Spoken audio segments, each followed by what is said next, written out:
A'udzubillahiminasyaitonirrajim. Bismillahirrahmanirrahim. Assalamualaikum warahmatullahi wabarakatuh. Waalaikumsalam warahmatullahi wabarakatuh. Waalaikumsalam warahmatullahi wabarakatuh. Innal hamdalillah nahmaduhu wa nasta'inuhu wa nastaghfiruh wa na'udzubillahi min syururi anfusina wa min sayyiati a'malina may yahdihillahu fala mudhillalah wa may yudlilhu fala hadiyalah. Rabbi ishrah li sadri wa yassir li amri wahlul 'uqdatam min lisani yafqahu qawli. Ya, alhamdulillah ibu-ibu, mbak-mbak semuanya yang sudah hadir malam ini. Insya Allah kita akan lanjutkan kajian adab keluarga yang malam ini kita sudah masuk ke minggu atau pertemuan, bukan minggunya ya, pertemuan ke-26. Masya Allah, ternyata sudah lewat dari 20 minggu kita ya. Insya Allah malam ini kita akan penyegaran yang biasanya setiap minggu saya yang banyak berbicara. Terus kita juga pernah mengadakan sesi open house gitu ya untuk tanya jawab bebas dari semua materi ataupun materi-materi di luar dari apa yang sudah kita bahas. Nah, malam ini penyegarannya kita akan bentuknya bukan kajian seperti biasanya, tapi malam ini kita akan talk show ya. Biar lebih hidup lagi. Biasanya malam-malam kan kita suka ngantuk ya, apalagi jam-jam rawan nih, apalagi kalau yang punya anak kecil, aduh jam segini tuh lagi enak-enaknya ngelonin dan enaknya ikutan tidur. Jadi bukan anaknya yang dikelonin, tapi kita yang dikelonin sama anak-anak, karena biasanya kita yang duluan tidur. Ya, Insya Allah malam ini tema talk show kita adalah hijrah dari jeratan riba dan perjuangan jadi santri tahfiz. Kita akan menghadirkan salah seorang narasumber, seorang ibu sahabat saya gitu ya, yang nanti kita akan berkenalan dulu sebelum kita panggil beliau gitu ya. Nah, saya kenal beliau sudah lama sebetulnya ya, sudah lama, mungkin sekitar tahun berapa ya, 2016 sampai 2017 gitu. Dari mulai kenalan biasa, lama-lama kita semakin dekat gitu ya. Nah, dan saya alhamdulillah diberikan kesempatan oleh Allah menjadi salah satu saksi mata bagaimana perjuangannya beliau ketika hijrah, kemudian sekarang menjadi seorang santri tahfiz. Nah, tidak berlama-lama biar kita menghemat waktu karena akan ada banyak pertanyaan yang ingin saya ajukan kepada beliau. Kita akan mulai untuk berkenalan dulu gitu ya. Berkenalan dulu dengan siapa narasumber kita malam ini ya. Ya, kita bacakan dulu CV singkatnya ya dari narasumber kita. Ini dia, mungkin ada yang sudah pernah ketemu, ada yang sudah pernah kenal. Namanya Ibu Krisna Heksawulan. Beliau seorang ibu rumah tangga dengan 3 orang putri. Nah, kemudian beliau saat ini aktivitasnya menjadi konsultan nutrisi di Herbalife, kemudian aslinya dari Majalengka. Yang dari Majalengka, silahkan merapat, tepuk tangannya mana orang Majalengka ya, insya Allah nanti bisa berkenalan lebih dekat. Nah, kemudian moto hidupnya beliau ini yang menarik gitu ya, pas saya baca, aduh jelek banget ini bagi saya ya. Jangan tuntut Tuhanmu karena tertundanya keinginanmu. Ini keren banget nih moto hidupnya. Tapi tuntutlah dirimu karena menunda adabmu kepada Allah. Masya Allah ya. Kita tidak berlama-lama, kita langsung panggil. Saya stop share ini dulu biar kita langsung spotlight. Sip. Ya, ini dia narasumber kita. Assalamualaikum Bu Krisna. Waalaikumsalam warahmatullahi wabarakatuh. Ya, nama akunnya Ananda Ragil ya. Ini Ananda Ragil, putranya beliau. Iya, pakai laptopnya anak. Ya, gimana Ibu, sehat? Alhamdulillah saat ini jauh lebih baik. Alhamdulillah. Alhamdulillah, betul. Ya, ngomong-ngomong, mungkin kita akan langsung aja ya. Tadi berkenalannya sudah, tapi baru sekilas. Mungkin ada yang Baru ingin ditambahkan dulu dari perkenalannya, selain Baik. dari CV singkat tadi, Mangga Bun. Sejujurnya Ada yang mau saya agak ditambahkan? deg-degan ini. Oh, deg-degan. Tenang aja Bun, kita sudah pada jinak Bun. Santai aja kali ya. Tenang, saya sudah Baik. jinak. Baik. Mohon maaf sebelumnya mungkin untuk ibu-ibu yang lain gitu ya. Ini kebetulan ibu-ibu semua ya. Ya, ada Assalamualaikum anak-anak warahmatullahi muda. wabarakatuh. Waalaikumsalam ada anak muda, warahmatullahi wabarakatuh. Ya, baik. Bismillahirrahmanirrahim. Sejujurnya gitu, tadi saya agak kaget aja ada Bu Endang ngejapri gitu. Bun, bisa nggak hari ini untuk berbagi? Ditembak langsung. Iya, ditembak. Sebenarnya udah lama ya. Udah lama ya kita berencana ya. Aduh gitu. Tapi Udah jadinya lama, hari betul, ini saya ditembak langsung. Nah, itu dia. Qadarullah kemarin sebetulnya Bu Endang sudah meminta dari beberapa minggu yang lalu, namun kondisi kesehatan saya saat itu lagi kurang baik, itu saya akhirnya bilang mungkin belum bisa saat itu. Akhirnya ya qadarullah lagi ya Bu Endang ya. Saat ini Bu Endang minta ya insya Allah tadi Bu Endang menguatkan saya bahwa kenapa harus malu kalau kita berbuat amal jariah. Ya mudah-mudahan apa yang saya sampaikan ini betul-betul apa cerita saya gitu bisa menjadi manfaat ya untuk terutama ibu-ibu di sini gitu ya, yang apa ya yang saya rasakan selama ini gitu.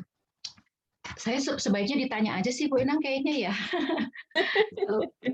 Ini jadi speechless gini kalau Siap Bun. Akan saya kebetulan tanya sejak dan pandemi banyak ini nih saya pertanyaannya nih. pernah komunikasi. Sejak pandemi jadi saya jarang-jarang speak up gini Bu kayaknya. Jadi agak Tenang Bun, grogi gitu. tenang. Ya, pertanyaan saya bukan ujian di kampus kok Bun. Jadi tenang ya ujian. Pertanyaannya Yes. santai ini Mbak ya, bukan ujian ya. Bukan ujian ya. Iya benar, bukan ujian. Ya mungkin kita langsung masuk ke pertanyaan pertama mungkin ya Bun ya. Baik.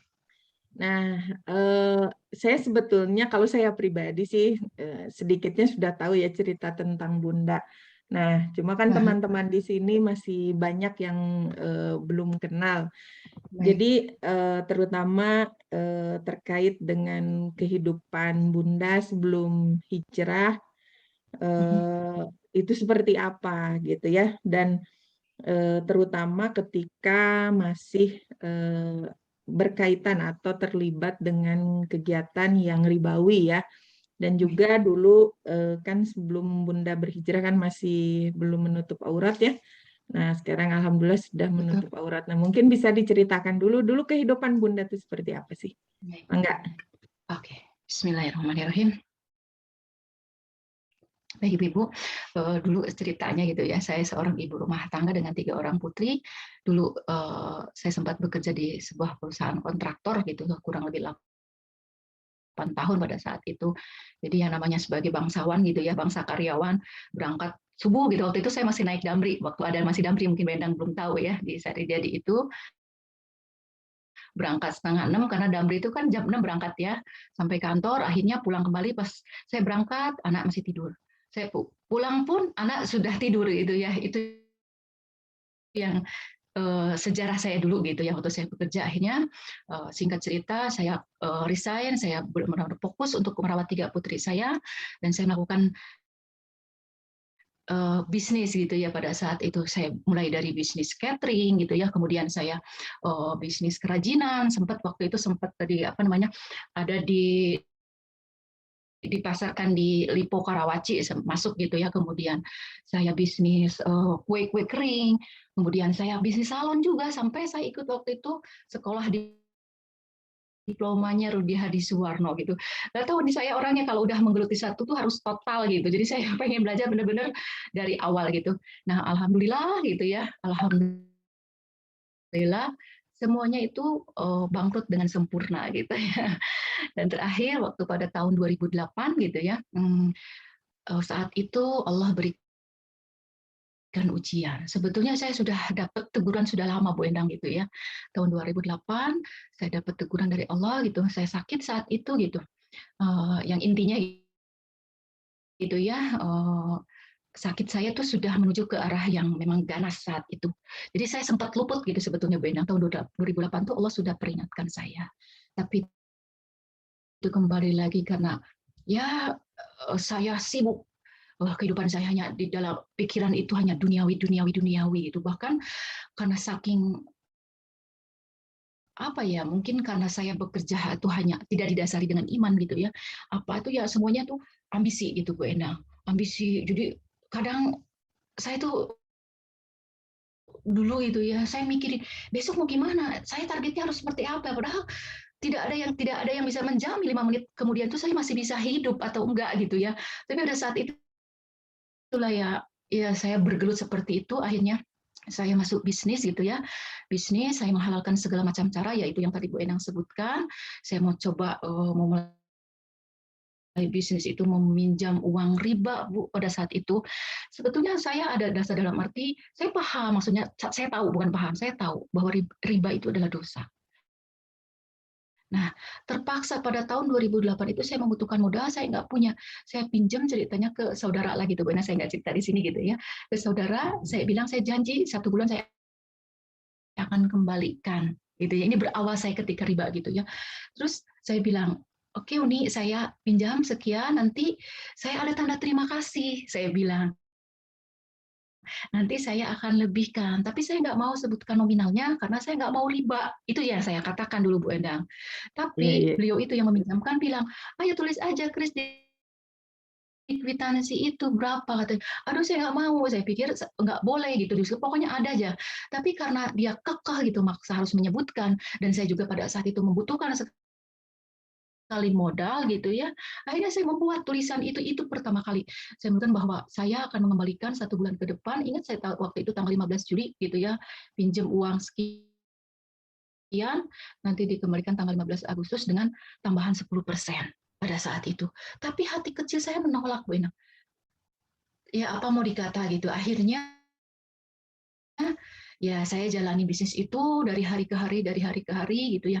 Dan pada akhirnya gitu saya apa ya, ada di titik yang merasa kok hidup saya itu seperti dikejar-kejar. Hidup saya itu tidak tenang gitu ya. Setiap hari dihantui perasaan takut, galau, bersedih, itu kemarahan yang ada seperti itu Bu Enang. Jadi, nah akhirnya pada saat itu Allah memberikan cobaan, memberikan ujian. Sebetulnya saya sempat luput gitu. Sudah ada sinyal dalam tubuh saya ya bahwa saya merasakan hal-hal yang tidak nyaman gitu ya, cuma saya abaikan. Nah pada saat itu akhirnya saya cek dan ternyata ya pada Allah ya, Allah memberikan karunia. Saya anggap ini bukan penyakit Bu Endang setelah saya menyadari gitu ya, bahwa ini adalah karunia yang Allah titipkan pada tubuh saya untuk saya selalu mengingat kepada Allah. Itu akhirnya saya didiagnosa teman-teman, ibu-ibu semua, saya nggak apa-apa ya panggil teman-teman gitu ya, kita santai aja. Nggak Saya apa-apa, Bun. didiagnosa, baik, saya didiagnosa bahwa saya mengidap kanker payudara pada saat itu. Dan jujur gitu, sepertinya mau kiamat gitu rasanya, bahwa saya Masya Allah gitu. Dan sempat ada perasaan apa ya, denial, menolak gitu ya. Kok ya bisa gitu. Saya sudah menjalankan pola hidup sehat gitu. Saya berolahraga gitu ya, karena basic saya kan sebagai konsultan nutrisi gitu ya, masa sih saya kena gitu ya, padahal kalau pikir lagi ya Allah siapa saya gitu ya, Allah tuh kalau berkehendak itu apapun gitu ya bisa gitu. Nah pada akhirnya saya didiagnosa kanker pada saat itu Bu Ena, kemudian saya harus menjalani yang namanya operasi.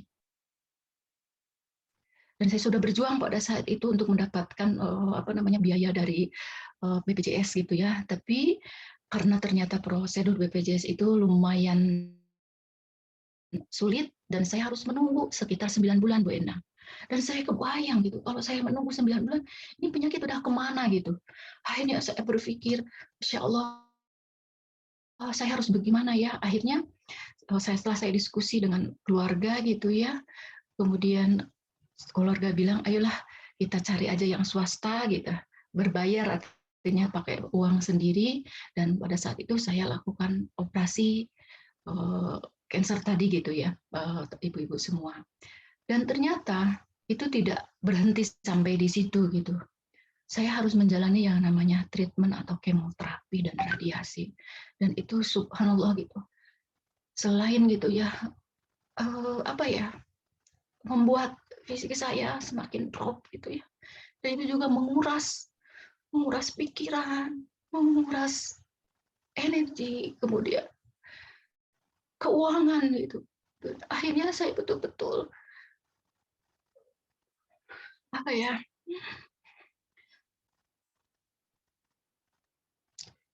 Saya berhutang ke sana ke sini, Bu. Apapun saya lakukan demi untuk kesembuhan dan kesehatan saya. Saya berhutang, riba pun saya jalani. Yang penting saya bisa sehat. Pada saat itu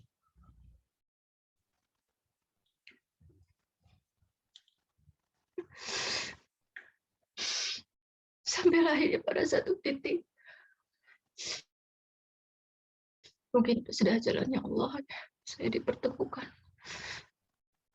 Bu Endang, kalau saya bilang Bu Endang ini adalah malaikat dalam hidup saya, malaikat dalam wujud manusia. Saya masih ingat kata-kata beliau, Bunda, jangan pernah berputus asa dari rahmat Allah. Maaf, jadi saya suka terbawa udah kayak gini, Bu Endang. Gak apa-apa, Bun. Santai aja. Beliau selalu membimbing saya pada saat itu. Dan beliau katakan, saya harus berhijrah. Saya tahu gitu, saya pun orang Muslim. Meskipun ada nama saya Krisna, mungkin karena latar belakang orang tua saya kan dari Jawa ya, ibu-ibu gitu, nama saya Krisna gitu. Tapi saya lahir alhamdulillah gitu dari seorang orang tua yang memang beragama Islam gitu ya. Pada saat itu Bu Endang menyarankan untuk segera menutup aurat. Saya bilang alasan itu selalu alasan klise saya. Saya bilang, Bu, saya belum punya baju atau kerudung atau baju-baju yang syar'i gitu ya yang menutup. Tapi saya bisa ingat kata Bu Endang waktu itu. Biarlah Allah yang menutup. Udah, lakukanlah. Alhamdulillah. Ya, mungkin jalannya ya, ibu-ibu itu ketika saya memang niat untuk berhijrah itu, Allah pertemukan itu dengan Bu Endang ini yang menguatkan dan selalu membimbing saya hingga saat ini. Akhirnya pada saat itu, saya memutuskan untuk menutup aurat saya. Meskipun mungkin Bu Endang pada saat itu mohon maaf gitu ya. Masih setengah hati dalam artian maaf itu bukan sepenuh hati karena lillahi ta'ala, itu bukan karena Allah gitu ya. Karena satu ada dorongan juga dari Bu Endang. Kemudian saya berpikir siapa tahu gitu ya. Siapa tahu dengan saya menutup aurat ini semua permasalahan yang terjadi dalam kehidupan saya satu persatu bisa Allah carikan solusinya gitu pada saat itu. Padahal sebetulnya kan namanya kewajiban seorang muslim itu ya, muslimah gitu, memang harus menutup aurat gitu ya, apapun gitu. Nah akhirnya pada saat itu saya memutuskan untuk berhijrah, saya menutup aurat dan saya ceritakan ternyata ujian itu tidak berhenti sampai di situ, Bu Endang.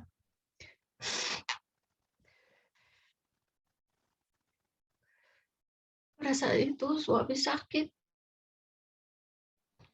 dan akhirnya setelah 1 bulan dia ICU meninggal.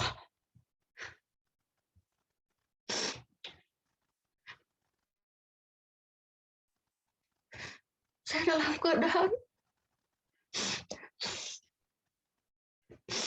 bertumpuk hutang. Saya bingung. Bagaimana saya bisa menyesuaikan? Sementara kondisi fisik saya sendiri pun sakit gitu.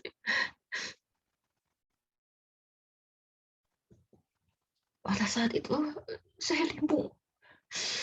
Sempat ada rasa gimana frustasi. Ya Allah, saya sudah hijrah. Saya sudah menutup aurat saya. Saya sudah melaksanakan apa yang Engkau perintahkan. Tapi kenapa Engkau masih uji saya? Saya sempat marah pada saat itu.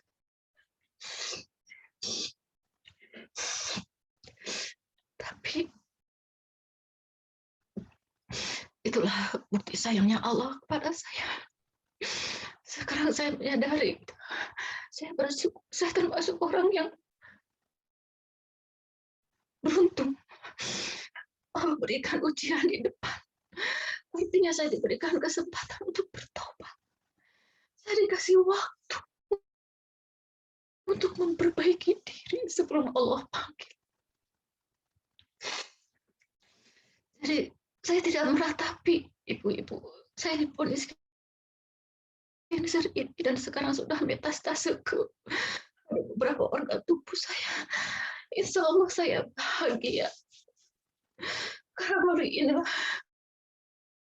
ini bukti sayang Allah kepada saya. Sampai akhirnya saya betul-betul satu titik di mana hanya mendapatkan ampunan dari Allah. Waktu itu saya berjuang mencari sehat. Apapun saya lakukan.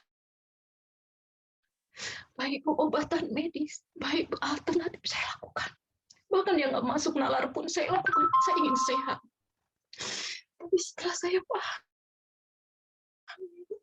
setelah saya merenung pada saat itu, di mana titik saya udah, kalau Bu Endang bilang titik nadir ya Bu ya, pada saat itu di titik nadir yang saya sudah tidak bisa berbuat apa-apa lagi. Akhirnya Allah peringatkan saya pada saat itu. Saya buru-buru ingat itu. Saya ambil air wudhu. Kemudian saya putar kajian Ustadz Adi Hidayat. Saya nangis, saya bertobat. Itu saya hanya satu yang saya minta. Saya hanya mengharapkan ridho dari Allah. Saya mengharapkan ampunan dari Allah. Ternyata ampunan lebih berharga ketimbang kesembuhan penyakit saya, Ibu. Karena saya yakin dengan atau tanpa Allah, kalau Allah berkehendak saya sembuh, pasti saya sembuh. Cuma tidak menjamin bahwa saya ketika nanti di yaumil akhir, apakah saya bisa masuk? Tidak ada jaminan. Saya membayangkan neraka tubuh saya sudah mengerikan sekali, sangat mengerikan. Saya takut, Bu Endang. Saya takut dengan namanya kematian, cerita di alam kubur bagaimana, itulah yang mendasari saya kenapa saya hijrah saat itu. Akhirnya setelah itu saya mulai mengaji dan mengkaji, untuk apa sih saya hidup, untuk apa Allah ciptakan saya. Yang lain tidak, bukan adalah untuk ibadah. Kehidupan dunia ini hanya sementara. Yang kekal adalah nanti di akhirat. Itulah yang akhirnya membuat saya bismillah itu yang enak. Bismillah, saya ingin berhijrah, saya ingin menjadi manusia yang lebih baik lagi. Manusia yang bisa bermanfaat. Saya kepingin suatu saat nanti saya meninggal, orang mengenang kebaikan saya.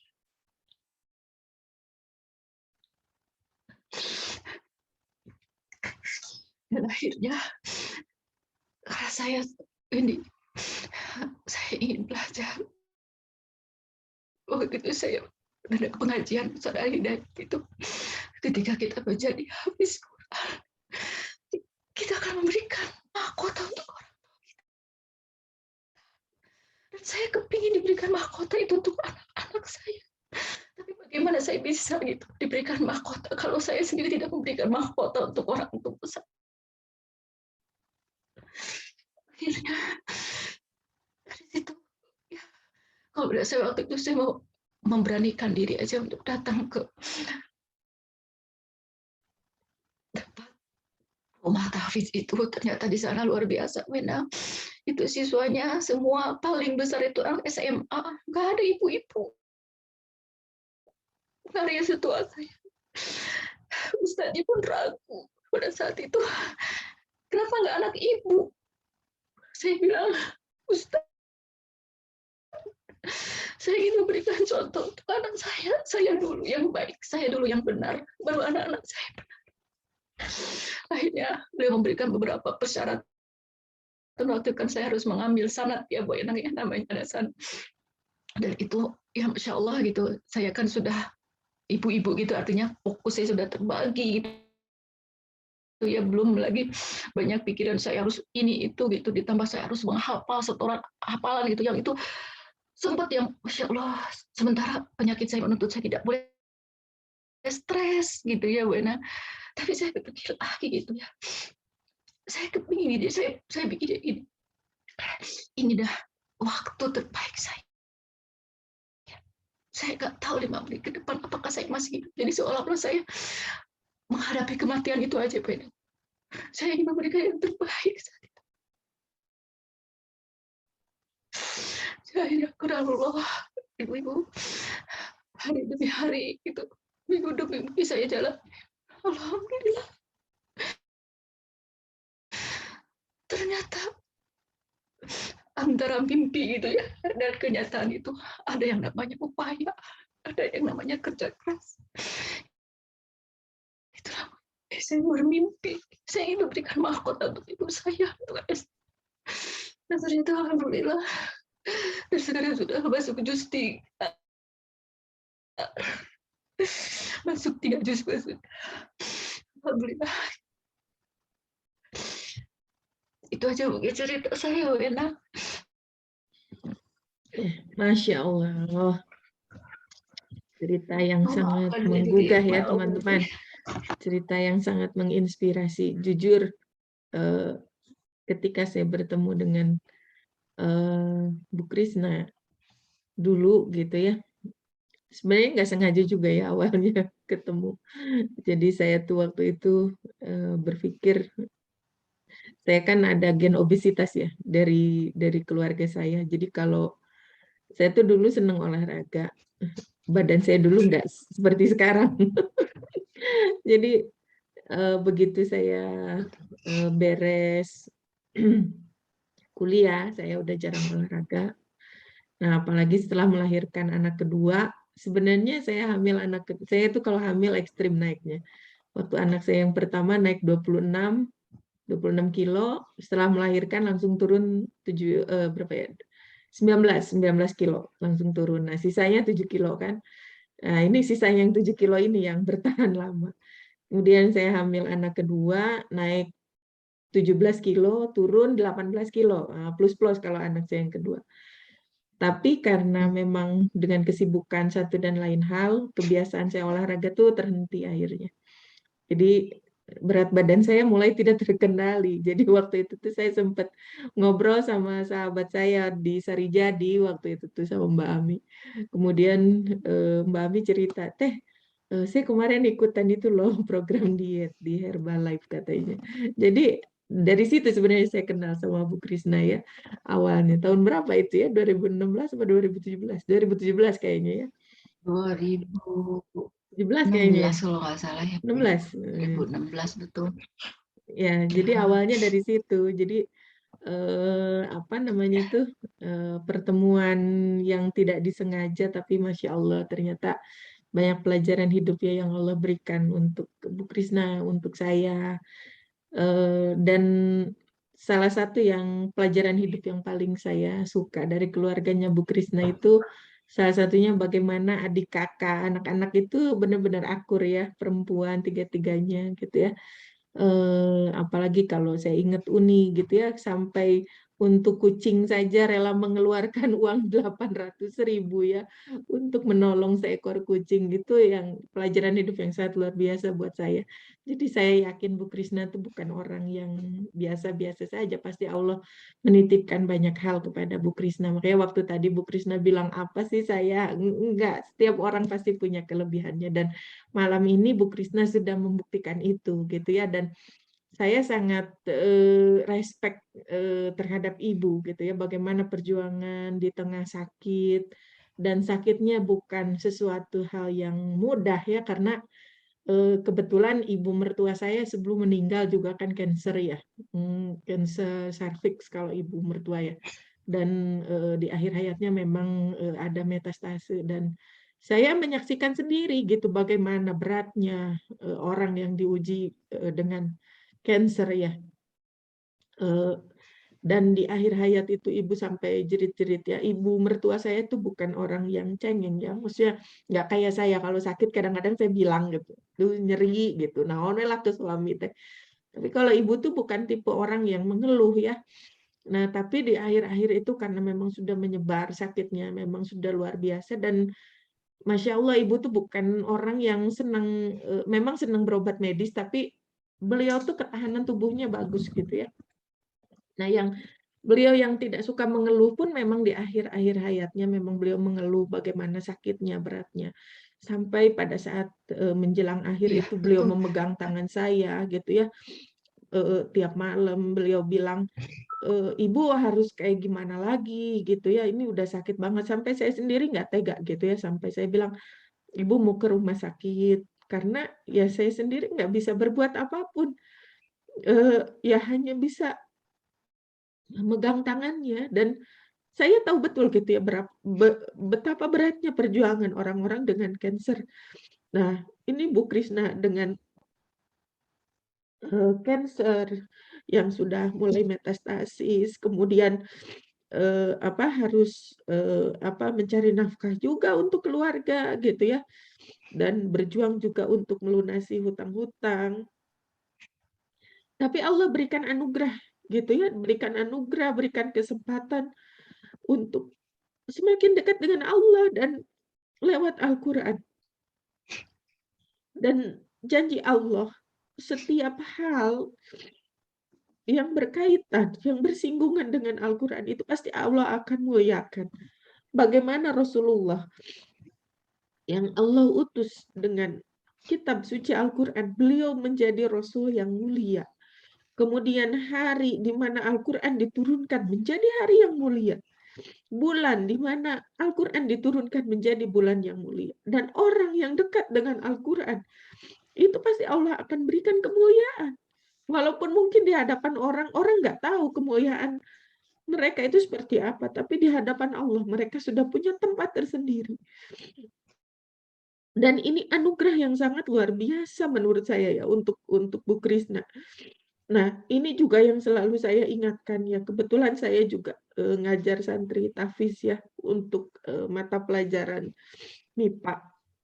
Ya, hanya itu yang bisa saya ajarkan buat mereka ya, karena saya sendiri bukan santri tahfiz, dan sejujurnya saya tuh agak sulit untuk menghafal, apalagi setelah Allah memberikan ujian post traumatik amnesia ya, agak sulit bagi saya itu untuk menghafal, untuk mengingat gitu ya. Yang bisa saya lakukan adalah saya belajar bahasa Arab, saya mengkaji isi Al-Quran, walaupun saya belum mampu untuk menghafalnya.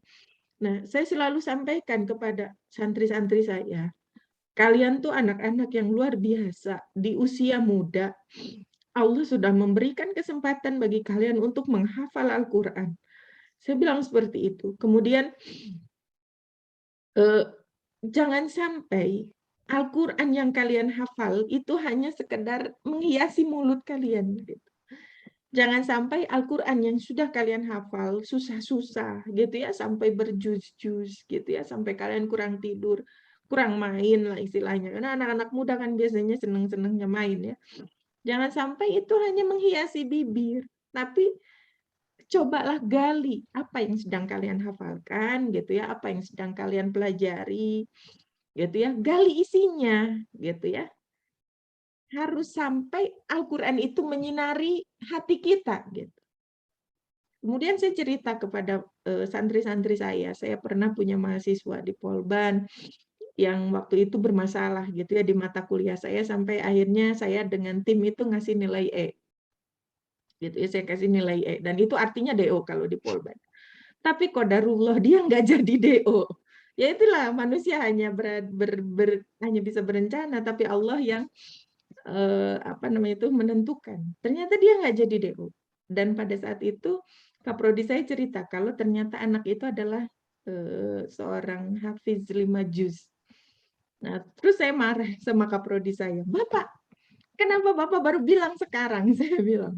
Coba kalau saya tahu dia hafiz Quran 5 juz dari awal, sudah saya marahi dari awal. Nah, kenapa saya bilang saya mau marahi dia? Dia tuh sudah Allah berikan anugerah sampai hafal 5 juz. Itu tuh anugerah, nggak semua orang Allah berikan kemudahan untuk menghafal. Tapi saya bilang, apa pengaruhnya hafalan 5 juz kamu untuk kehidupan kamu? Saya bilang, satu saja kamu maknai, wal asr, demi masa.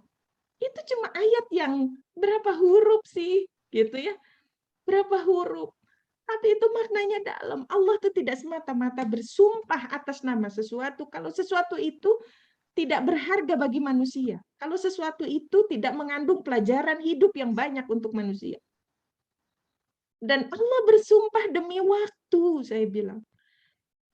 Waktu itu nggak bisa diulang. Waktu itu nggak bisa dibayar, nggak bisa dibeli. Kamu punya uang banyak, nggak bisa beli waktu.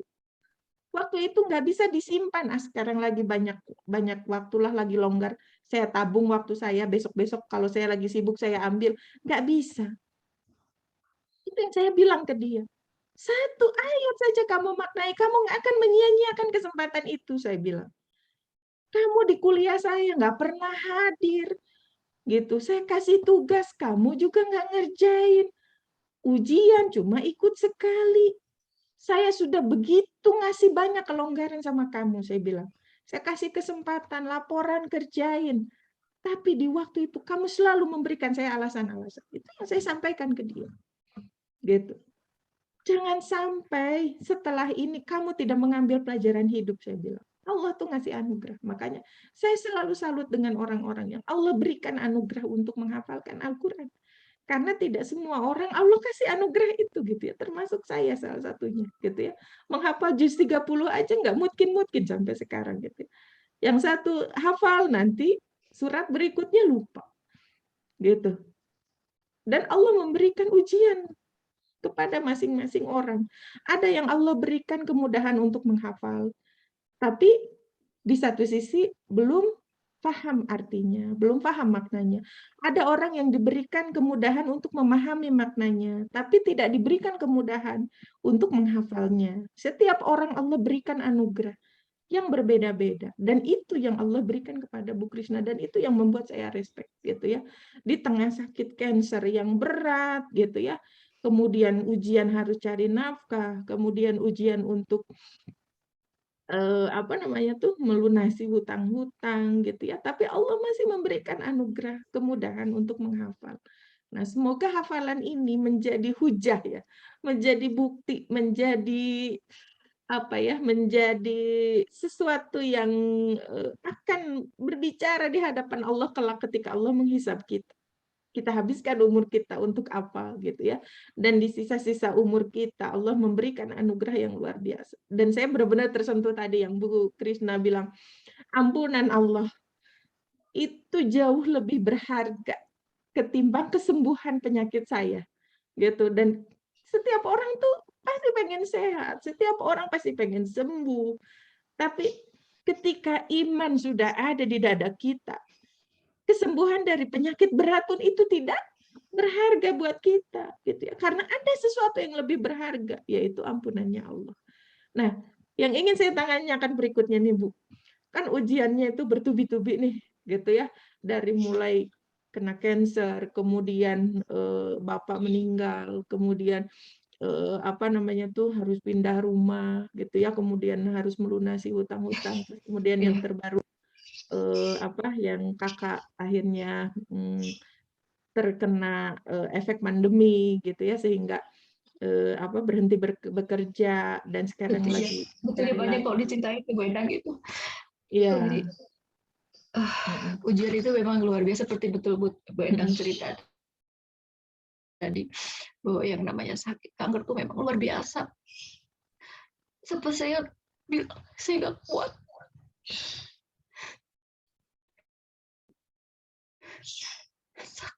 Sampai saya berdarah, nggak berhenti itu jejak. Tapi itulah tadi betul Bu Endang. Oh, Quran ini adalah hudan petunjuk. Quran ini adalah penyejuk. Inilah yang membuat saya kuat, Bu Endang. Karena saya suka baca Quran random gitu. Ada ayat-ayat yang favorit buat saya gitu, Bu Endang. Ketika saya galau, ketika saya bersedih, ketika saya rasa kesakitan, saya ingat surat Al-Baqarah gitu ya. Ayat 152. Bismillahirrahmanirrahim. Ya ayyuhalladzina amanu ista'inu bis-sabri was-shalah. Hai orang-orang yang beriman. Orang-orang yang mengatakan dirinya beriman, bersabarlah dari sholat. Innallaha sesungguhnya Allah bersama orang-orang yang sabar. Nah, itu yang mengupahi saya terus. Itu Bu Endang. Itu yang membuat saya kuat. Tuh, kalau saya bilang ini ayat sebagai penghibur jiwa saya, sebagai penentram ketika saya galau. Dan ternyata betul gitu. Allah tuh nggak akan biarkan kita mulus saja ketika sudah hijrah selesai nggak ada ujian. Ternyata tidak. Dan itu ada Allah buktikan di Al-Quran, di surat Al-Baqarah juga gitu ya. Ya 155 bahwa Allah itu kan menguji manusia melalui kesusahan harta, kekurangan buah dan sebagainya. Jadi saya yakini itu aja Bu Endang. Jadi apa yang disebut latahan ya gitu ya. Saya berprasangka baik apapun itu sama Allah gitu. Karena saya merasa kalau mujizat itu hanya untuk Rasulullah ya Nabi gitu ya. Kalau untuk manusia semacam saya namanya keajaiban tuh? Apa ya Bu Endang namanya? Maunah atau apa ya Rahmat aja. gitu. Allah memberikan rahmat. Jadi banyak sekali ternyata betul Allah memberikan keajaiban gitu. Yang kadang gitu kalau dipikir secara logika itu kayaknya nggak mungkin gitu.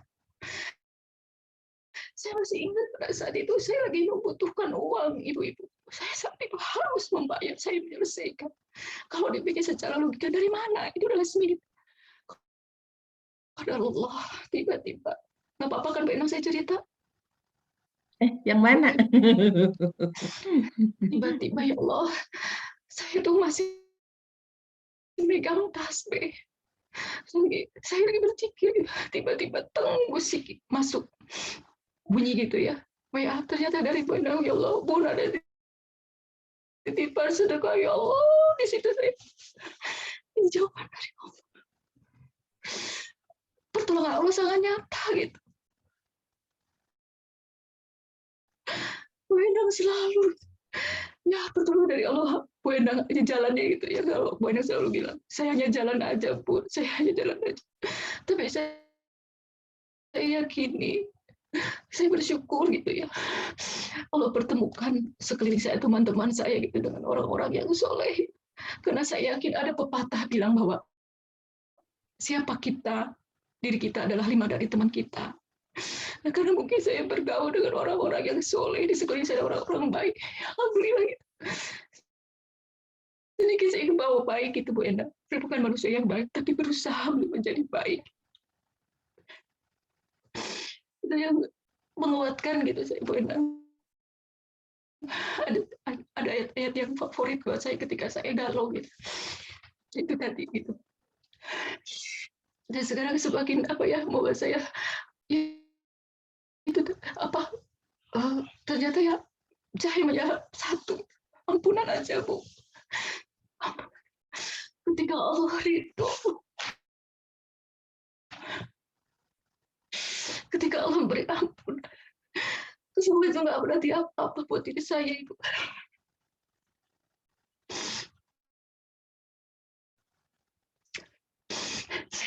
Bahkan yang luar biasa Bu Endang, saya dari habis malam itu belum tidur sampai sekarang dari jam 2.30 ya. Hari ini pun saya udah dapat keajaiban lagi Bu Endang. Dan itu yang Masya Allah gitu. Ternyata karunia Allah begitu besar. Ternyata terlalu banyak nikmat gitu ya yang Allah berikan untuk saya.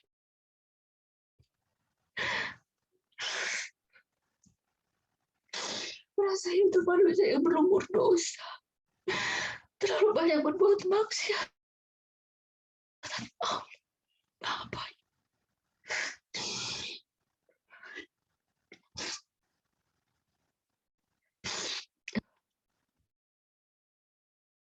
Maafkan saya jadi suka ke bawah terus itu jadi ya Allah.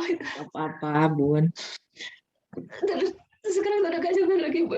Putri saya diterima interview, Masya Allah. Masya Allah. Dia bilang ibu minta ridhonya, minta air minum yang ibu doakan. Saya hanya membaca Al-Quran. Saya baca Al-Quran. Saya membaca Allah saya alhamdulillah. Barusan kasih kabar Bu, kakak diterima besok langsung kerja. Masya Allah. Masya Allah.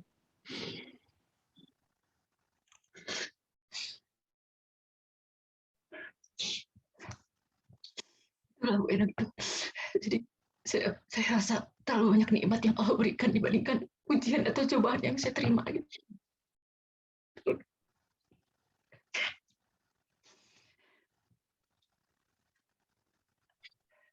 Ya, saya masih ingat ya dulu ketika suatu waktu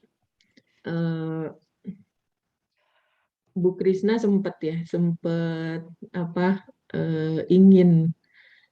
sempat ada keinginan ya ujian hijrah ya ketika Allah memberikan ujian yang bertubi-tubi dan sebenarnya udah agak lama juga ya waktu itu kita lost kontak ya karena saya juga harus ngerawat ibu sama bapak. Nah terus tiba-tiba Bu Kris sempat WA ke saya yang sempat agak gelap mata mau anak-anak sempat mau pinjam lagi uang ke bank dan di situ Meminta ke bank. di situ saya sempat sebenarnya bukan marah ya saya sempat agak keras waktu itu saya nge-WA ya. Saya katakan jangan pernah berputus asa dari rahmat Allah saya bilang begitu. Nah kenapa ini tuh ujian Allah sudah menerangi kita, Allah sudah menuntun kita kepada jalan cahaya. Nah, orang itu mau dapat cahaya dari Allah tuh susah. Kita tuh mau dapat penerangan dari Allah tuh susah. Masa iya sesuatu yang sudah susah-susah kita dapatkan, sesuatu yang sudah terang, jalan terang yang sudah Allah berikan kepada kita, mau kita gelapkan lagi. Ibaratnya kayak gini, tengah malam gelap gulita, kita sedang sedang kalut kan gitu sudah nggak tahu lagi harus kayak gimana kita melangkah ya kita sedang gelap gulita Allah sudah memberikan setitik sinar sama kita terus tiba-tiba sinar itu kita padamkan masa iya kita mau begitu gitu padahal itu jalan terang sesuatu yang Allah berikan penyinaran yang Allah berikan kepada kita itu kan penuntun kita untuk menemukan jalan keluar kan. Nah, masa iya mau kita padamkan? Gitu. Makanya saya waktu itu agak keras gitu ya. Saya bilang, Allah sudah memberikan kita penerangan. Masa iya gitu ya kita mau padamkan itu? Orang lain habis gelap terbitlah terang. Masa kita setelah gelap dikasih penerangan, setelah terang kita kembali gelap? Apakah mau seperti itu? Makanya itu yang selalu saya sampaikan. Karena apa ya? Sesuatu itu memang pasti nggak akan lepas dari ujian. Allah itu akan menguji kita terus-terusan. Pertama, Allah menguji kita untuk menjadikan hujah bagi kita nanti ketika kita berhadapan dengan Allah. Apakah benar nggak hijrahnya kita? Gitu ya. Atau cuma omong-omong doang gitu. Atau kayak tadi Bu Krisna bicara jujur gitu ya ketika pertama kali menutup aurat. Gitu ya Bu Krisna sampaikan sebenarnya bukan sepenuh hati karena mengharap ridho Allah tapi karena mengharap ada solusi semoga Allah memberikan kemudahan atas masalah-masalah kita Tapi Allah akan uji lagi. Kenapa? Karena Allah ingin kita benar-benar hanya menghamba kepada Allah. Allah ingin kita benar-benar memurnikan akidah kita, gitu. Ibu-ibu mungkin bisa rasakan ya, ketika kita masih berharap sama manusia, kita tuh pasti akan ada kecewanya. Tapi begitu kita sudah, istilahnya kalau kata orang Sunda mah geus disuk-suk tidungdung gitu ya. Kadi tuh kadi teu manggih-manggih tuh solusi, tinggal ketemu terus sama solusi.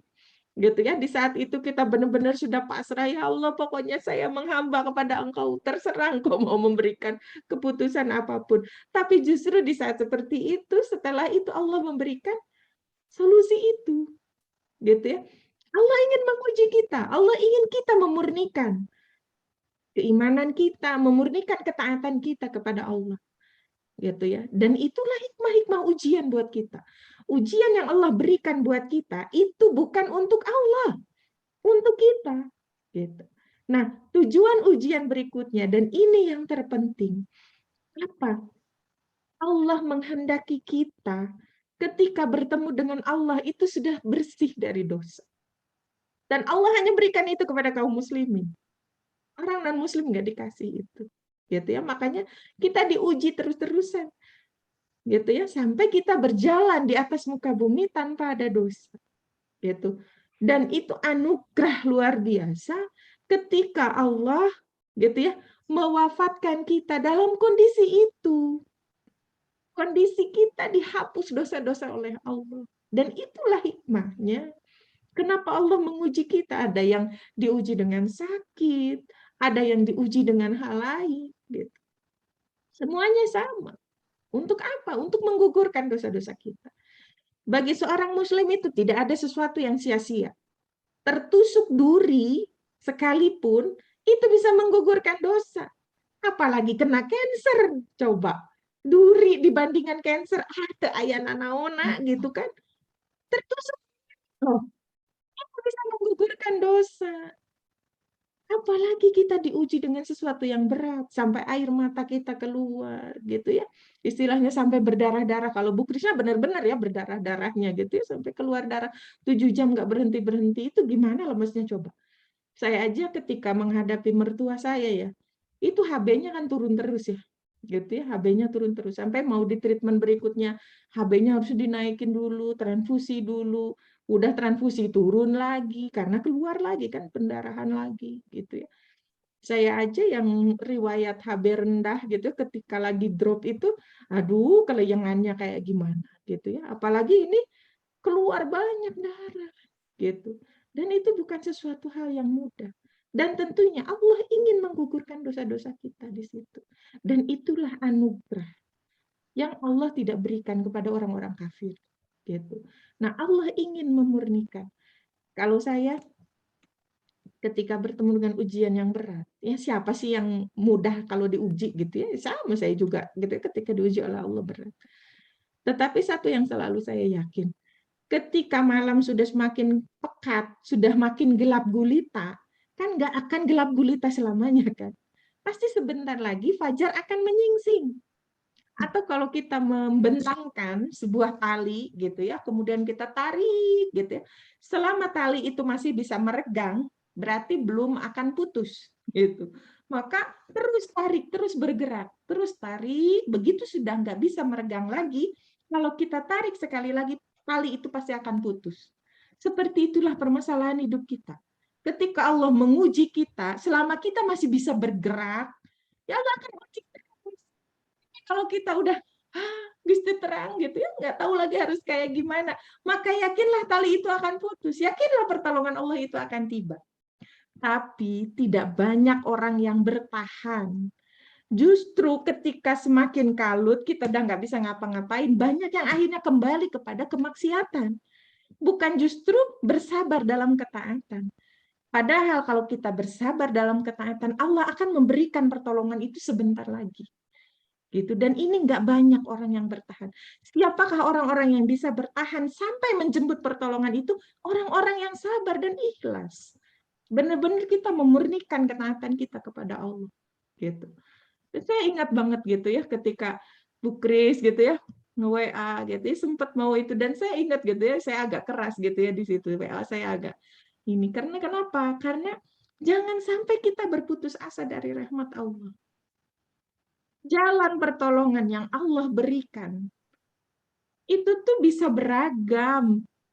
Jangan bawa logika kita di situ, karena nggak akan masuk logika. Kenapa nggak akan masuk logika? Logika kita tuh terbatas. Ingat, kita tuh manusia loh, yang penuh dengan keterbatasan, yang penuh dengan kelemahan. Nggak mungkin kita bisa memahami ilmunya Allah. Gitu. Maka pada saat itu keimananlah yang berbicara. Gitu ya, keyakinanlah yang berbicara. Gitu. Saya masih ingat gitu ya ketika saya akan cerita gitu ya bagaimana salah satu keajaiban yang Bu Krisna terima gitu ya. Ada salah seorang yang memberikan, dan ini yang pelajaran hidup yang Allah berikan berikutnya untuk saya lewat ujiannya Bu Krisna ya, bukan lewat ujian saya, lewat ujiannya Bu Krisna. Pada saat itu gitu ya, saya lagi bingung gitu ya, saya juga lagi punya utang gitu ya untuk bekas bangun rumah. Saya harus mengembalikan utang, tapi utang itu belum bisa saya bayar. Akhirnya saya bilang ke orang yang saya pinjami, karena saya waktu itu menjanjikan untuk bayar saat itu. Nah, ternyata saya belum bisa mengembalikan. Saya bilang, Pak, mohon maaf, saya belum bisa mengembalikan. Nah, kemudian saya cerita kenapa alasan saya belum bisa mengembalikan. Terus kata beliau begini, oh ya nggak apa-apa. Gitu. Nah, terus saya cerita, gitu ya, saya ada teman gini. Nah, akhirnya beliau bilang apa? Dan hutang saya waktu itu nggak sedikit. Hutang saya 10 juta waktu itu ke beliau. Kemudian beliau bilang apa coba? Gitu ya, ini pelajaran hidup yang paling berharga bagi saya. Yang namanya sedekah itu jangan hitung-hitungan. Sedekah itu jangan dilihat besar nominalnya, gitu ya. Jangan dilihat besar nominalnya. Kalau kita lihat nominalnya pasti, aduh meni ageng-ageng teuing sedekah teh gede-gede banget, gitu enggak. Tapi lihatlah siapa yang memberikan rezeki itu sama kita. Dan sedekah kita kalau dibandingin surga, teu aya nanaonan, enggak ada apa-apanya. Dan saya belajar banyak dari Bapak itu, gitu ya. Nah, beliau kemudian bilang kayak gini, Bu Endang, gini aja, gitu ya. Bu Endang, nggak usah balikin uang saya, gitu ya. Bu Endang nggak usah balikin uang saya, tapi kasihkan uang saya kepada ibu itu, gitu. Dan beliau sampai sekarang nggak pernah mau dibilangin siapa namanya gitu. Dan Bu Krisna sampai sekarang nggak tahu orang itu siapa gitu, yang tahu saya. Nah, beliau sampaikan seperti itu, gitu ya. Nggak usah kembalikan uang saya, tapi kasihin aja uang itu sama Bu Krisna. Dan saat itu saya sampai nangis gitu ya ketika saya menyampaikan itu. Kemudian Bu Krisna cerita saat itu tuh Bu Krisna lagi kalut gitu ya.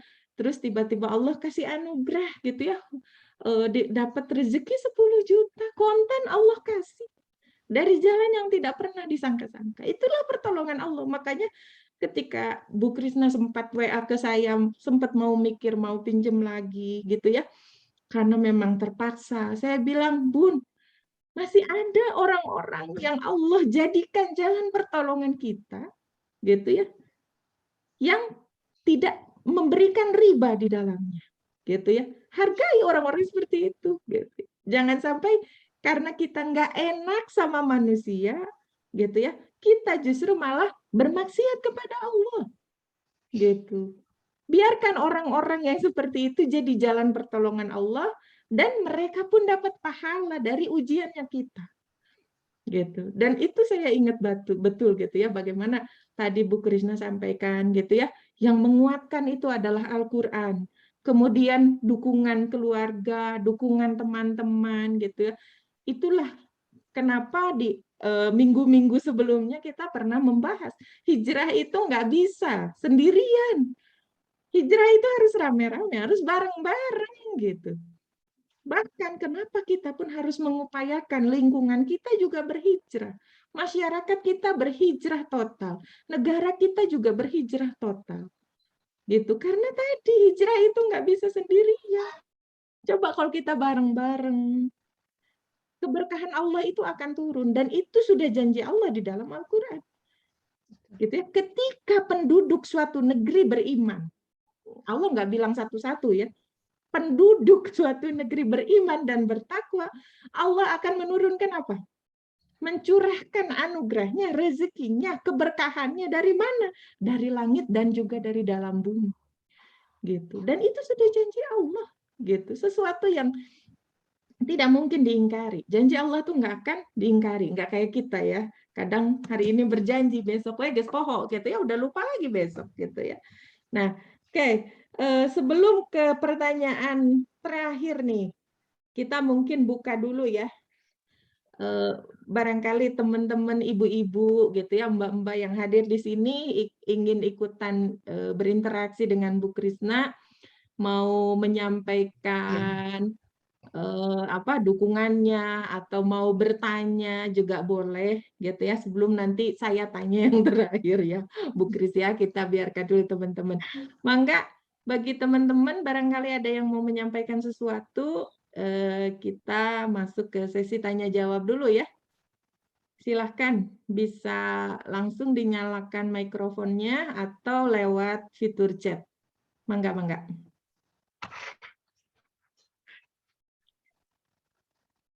Boleh langsung dinyalakan. Nah, ini ada yang bertanya di fitur chat. Saat kita masih punya hutang, apakah sedekah lebih utama daripada membayar hutang, minimal menyisihkan uang untuk bayar hutang? Mana yang lebih utama, Bu? Saya pernah dengar ceramah seorang ustadz, kalau masih punya hutang lebih utama membayar hutang karena hutang itu kewajiban, sedangkan sedekah itu bila ada kelebihan dana. Silakan, mungkin Bu Krisna dulu sebelum nanti saya bantu jawab. Baik, Ya. saya jawab gitu ya.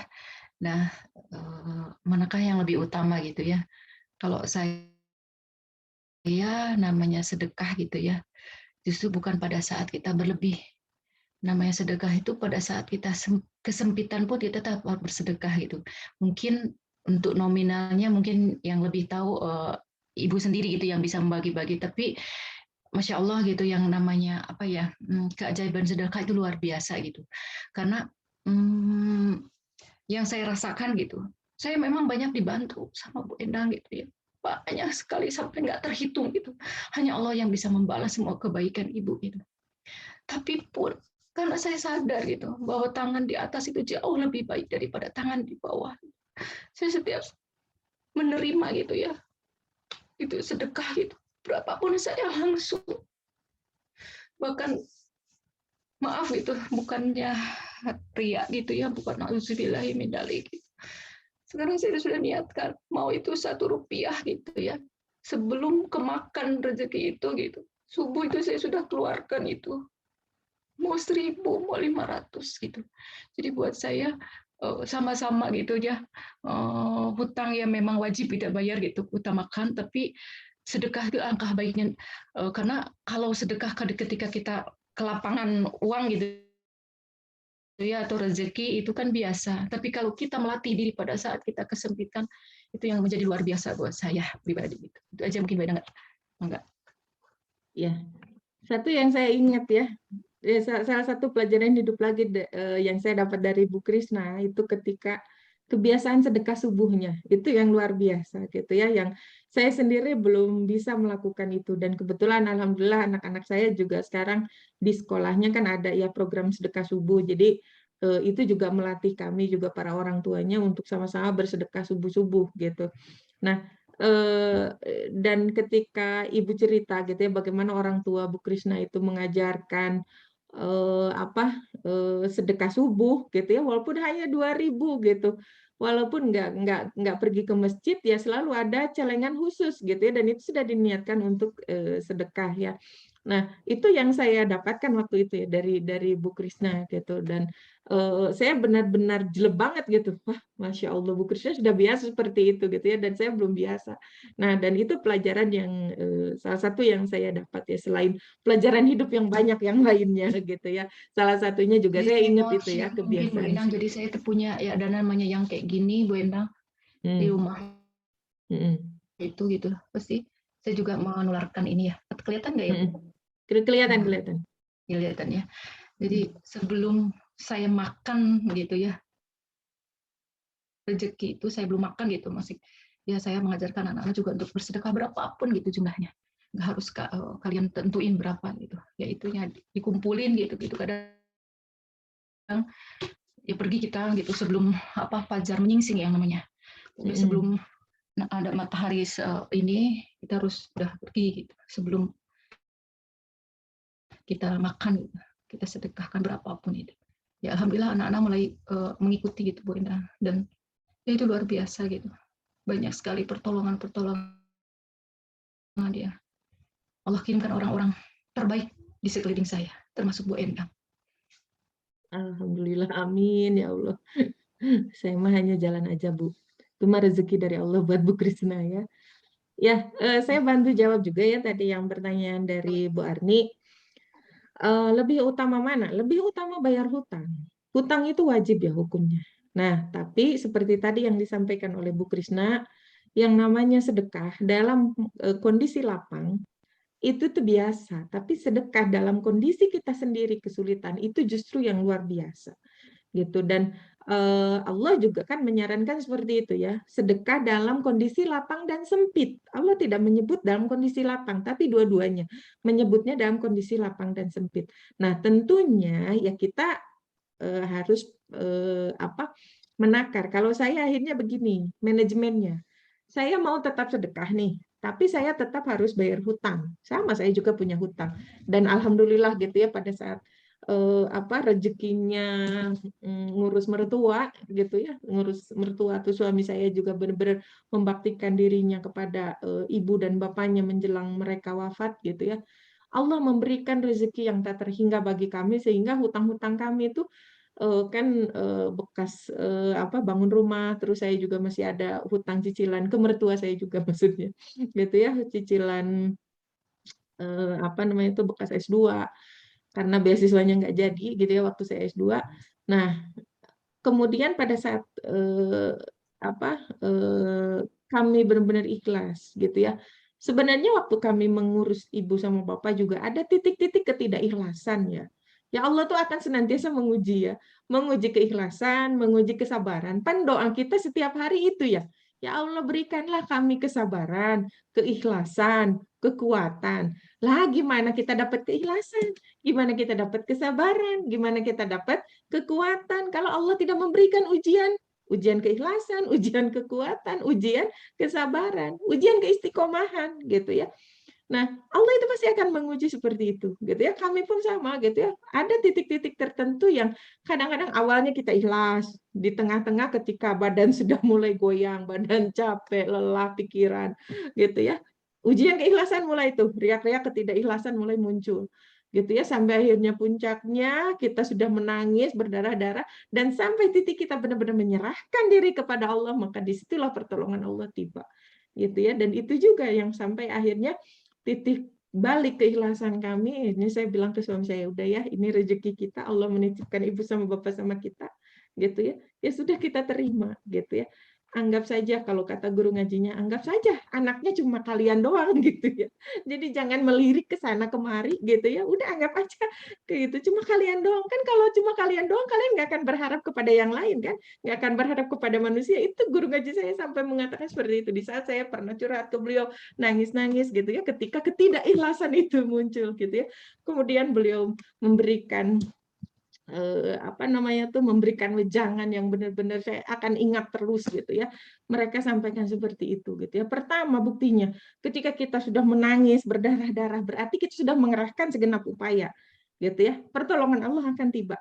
Yang kedua, itu adalah ujian ketidakikhlasan. Nangis-nangis yang kita karena manusia berarti kita mulai tidak ikhlas.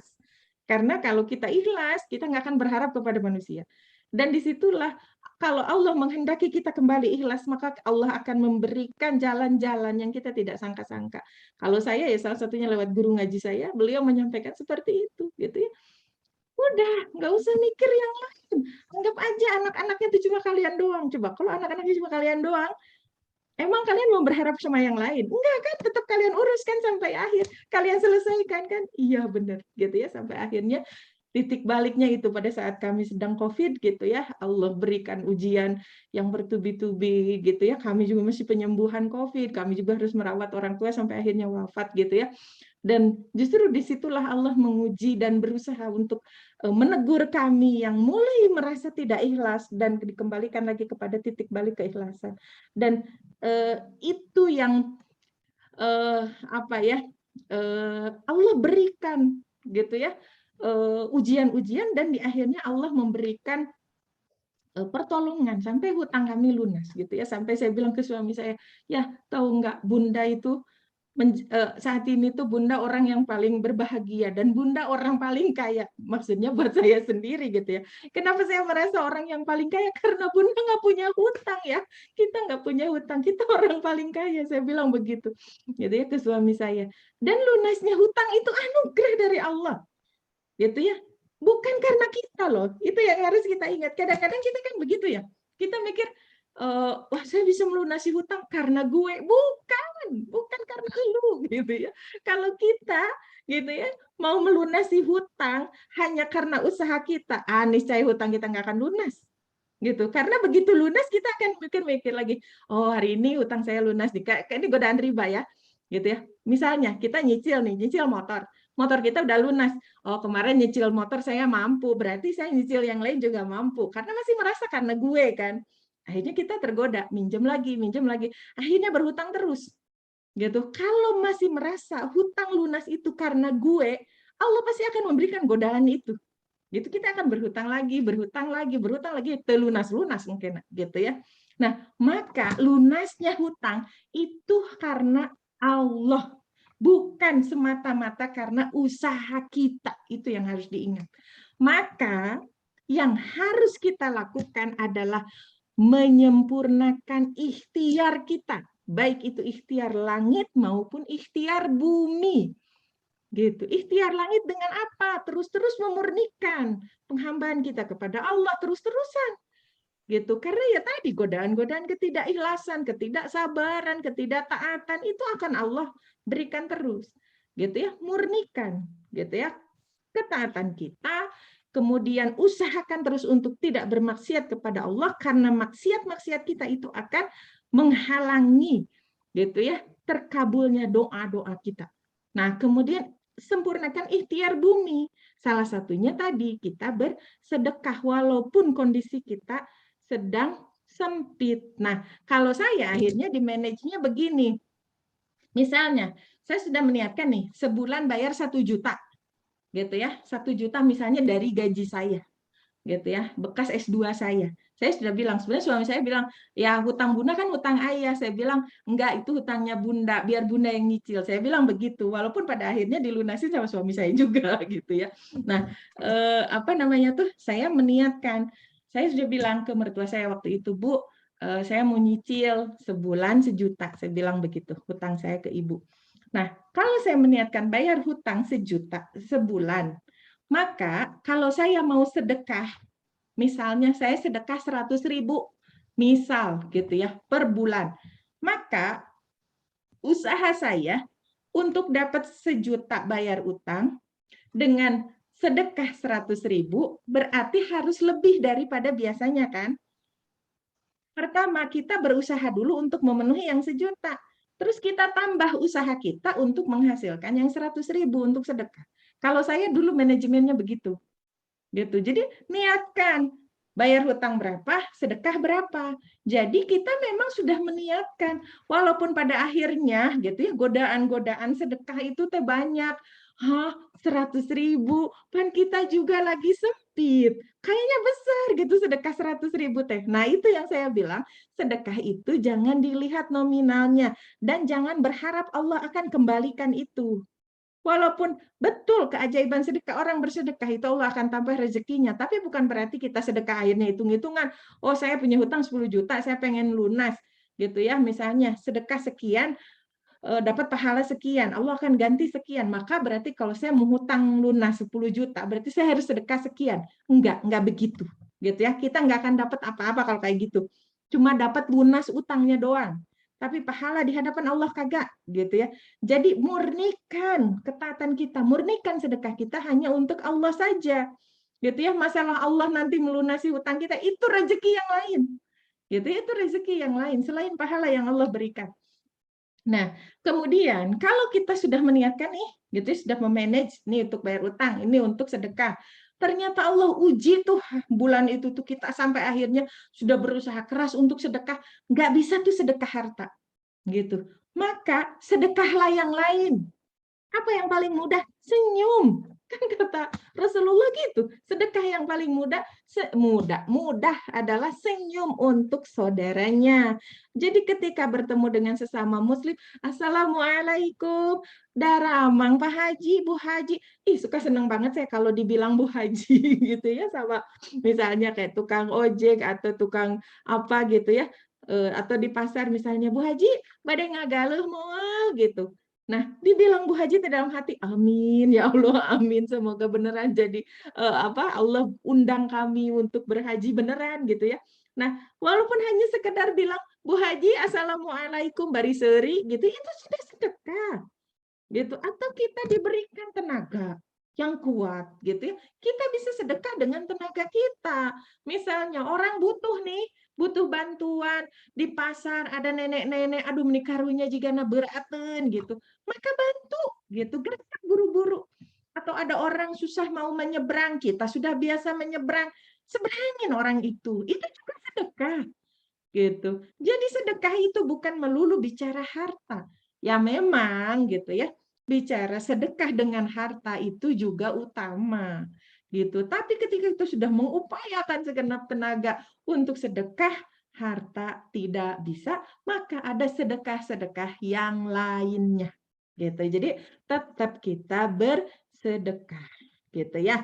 Itu untuk jawaban yang Arni. Kemudian kita lihat dulu pertanyaan berikutnya. Nah, ini dari Afni. Bu Endang izin bertanya, bila bersedekah dengan uang hasil pinjaman riba, bagaimanakah hukumnya? Terima kasih Bu Endang. Ini pertanyaannya bagus. Karena pertanyaannya ditujukan sama saya, jadi saya langsung jawab ya. Setahu saya, yang namanya harta hasil riba, itu kalau disedekahkan nggak akan dapat apa-apa. Ibarat debu beterbangan. Gitu ya. Uang haram ketika kita sedekahkan, maka bukan hanya uang hasil riba ya, gitu ya, uang harta haram yang lainnya juga sama begitu. Ketika kita sedekahkan, maka kita nggak akan dapat apa-apa di sisi Allah, gitu ya. Mungkin di sisi manusia kita dapat pujian. Saya ingat dulu cerita hijrahnya seorang Hari Mukti ya. Mungkin kalau ibu-ibu generasi dulu gitu ya, tahu seorang Hari Mukti itu bagaimana ya, artis terkenal kan gitu. Nah, beliau pernah cerita dulu ketika Hari Mukti jadi artis gitu ya, sedekah teh bukan recehan, puluhan juta bahkan ratusan juta gitu ya. Tapi apa yang didapat? Hati saya tetap tidak tenang. Hari Mukti hanya dapat ketenaran katanya. Seorang Hari Mukti dermawan gitu ya, ngasih wah pemberitaan di mana-mana. Tapi hati saya nggak dapat apa-apa. Kata seorang Hari Mukti. Gitu. Dan setelah saya ngaji, kata beliau, saya tahu ternyata gitu ya penghasilan saya jadi artis itu tidak halal, kata beliau. Gitu ya, saya dapat uang banyak melimpah tapi ternyata tidak halal. Pantesan kata beliau tuh saya sedekah tapi hati saya tidak puas, hati saya tidak bahagia, tidak tenang, kata beliau seperti itu. Jadi harta yang kita dapat dengan cara yang haram, mau bilang tidak halal dengan haram, jadi haram ya. Maklum sudah malam gitu ya. Harta yang didapat dari jalan yang tidak halal alias haram, ketika kita sedekahkan, maka kita nggak akan dapat apa-apa di sisi Allah. Di sisi manusia oke lah kita dapat nama gitu ya. Tapi di sisi Allah kita nggak dapat apa-apa. Yang kedua, ketika harta haram itu tidak kita sedekahkan, tapi kita simpan untuk diwariskan kepada anak cucu kita, gitu ya, maka harta itu tidak berkah. Justru akan menjadi ladang rebutan keturunannya. Gitu ya. Untuk hadisnya nanti saya carikan ya. Saya lupa redaksi hadisnya seperti apa, tapi mafhumnya seperti itu. Itu yang saya pahami gitu ya. Jadi harta haram kalau disedekahkan atau kita amalkan misalnya buat pembangunan masjid lah apa gitu ya. Maka harta itu tidak membawa keberkahan bagi dirinya maupun bagi anak keturunannya, gitu. Bagi dirinya berarti pahala di sisi Allah. Bagi anak keturunannya berarti kan diwariskan, gitu ya. Maka ketika harta haram itu diwariskan, itu tidak akan membawa keberkahan apapun. Justru harta itu akan menjadi ladang rebutan anak cucu kita. Maka kita sebagai orang tua ini hendaklah hati-hati ya. Pertama, gitu ya, harta haram itu akan dimakan kan oleh kita, gitu ya. Kalau itu suami yang cari nafkah, gitu ya, atau kalau kita yang cari nafkah, gitu ya. Harta haram itu akan dimakan oleh anak-anak kita, gitu ya, oleh kita sendiri, oleh anak-anak kita. Sesuatu yang haram di dalam tubuh kita itu akan menghalangi kita dari kebaikan. Gitu ya. Mungkin kalau kita misalnya ingin berbuat baik, masih susah aja. Nah, kita lihat salah satunya, adakah harta haram yang masuk ke dalam tubuh kita. Gitu. Kalau ada, mungkin itu gitu ya yang menghalangi doa-doa kita selama ini, gitu ya. Oke, itu yang untuk Neng Afni. Yang berikutnya ini dari Neng Pebi ya. Nah, dari Neng Febi, Bismillah Ibu, Masya Allah, Insya Allah sharingnya sungguh bermanfaat. Febi banyak diingatkan kembali dengan pertemuan kali ini. Mau bertanya Bu, untuk urusan pinjam-meminjam, kalau misalnya dari kedua belah pihak sudah ada kesepakatan untuk membayar lebih, tapi bukan maksud riba, tapi maksud terima kasih kepada yang meminjamkan, apakah status uang pinjam dan yang meminjamnya itu menjadi haram Bu? Tolong dibantu untuk dijawab ya Bu, syukron. Oke, nah ini yang sering membuat kita ragu, gitu. Itu yang namanya syubhat-syubhat tuh yang begitu, gitu. Nampaknya bukan riba, gitu ya. Tapi yang namanya setiap kelebihan dalam pinjaman, mau ridho mau enggak itu tetap namanya riba, gitu. Jadi kalau kita niat meminjamkan, ya sudah pinjamkan segitu, balikin juga segitu. Kalau kita mau dapat untung nih, gitu ya, mau dapat untung, jangan akad meminjam, gitu ya, bukan akad meminjamkan, gitu ya. Contohnya begini, saya pernah ini berakad seperti ini dengan seorang ibu yang semoga Allah memberikan pahala yang banyak kepada beliau karena waktu itu sudah memberikan kemudahan kepada saya.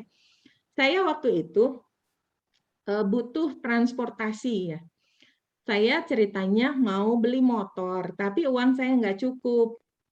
Nah, kalau saya beli cash juga nggak akan sampai, maka saya hanya mampu mencicil. Tapi kalau mencicil ke leasing, itu kan jelas ya, haram di situ karena ada kelebihan.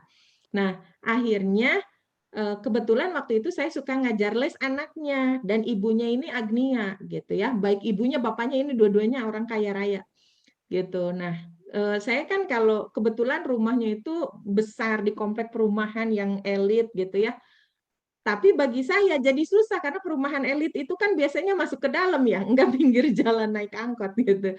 Nah, jadi saya tuh jalan kaki gitu ya kalau mau ngajar itu sampai keringetan dan segala macam.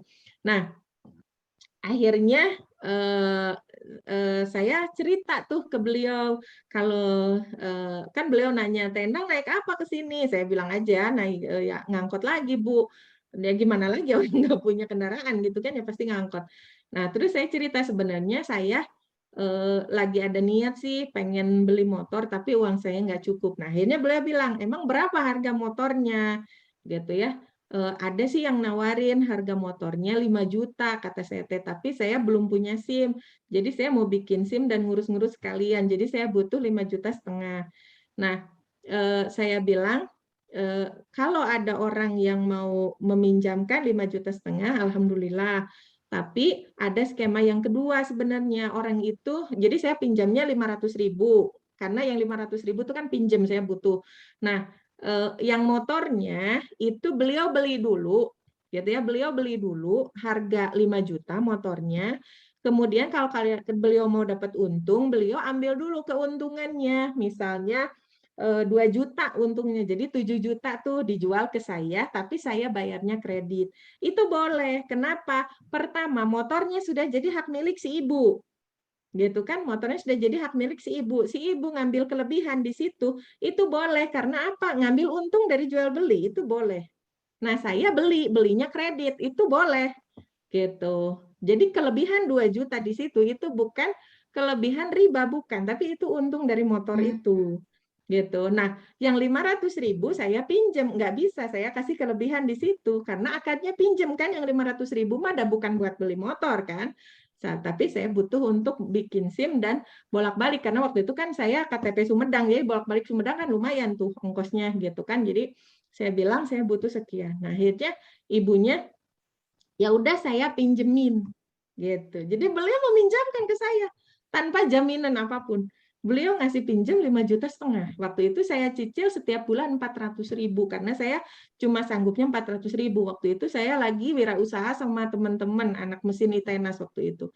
Gitu ya, lagi usaha bengkel komputer sistem waktu itu. Jadi saya hanya bisa nyicil sebulan 400.000 gitu ya. Itu Pak waktu saya mulai awal lulus kuliah ya, lulus kuliah D3 waktu itu.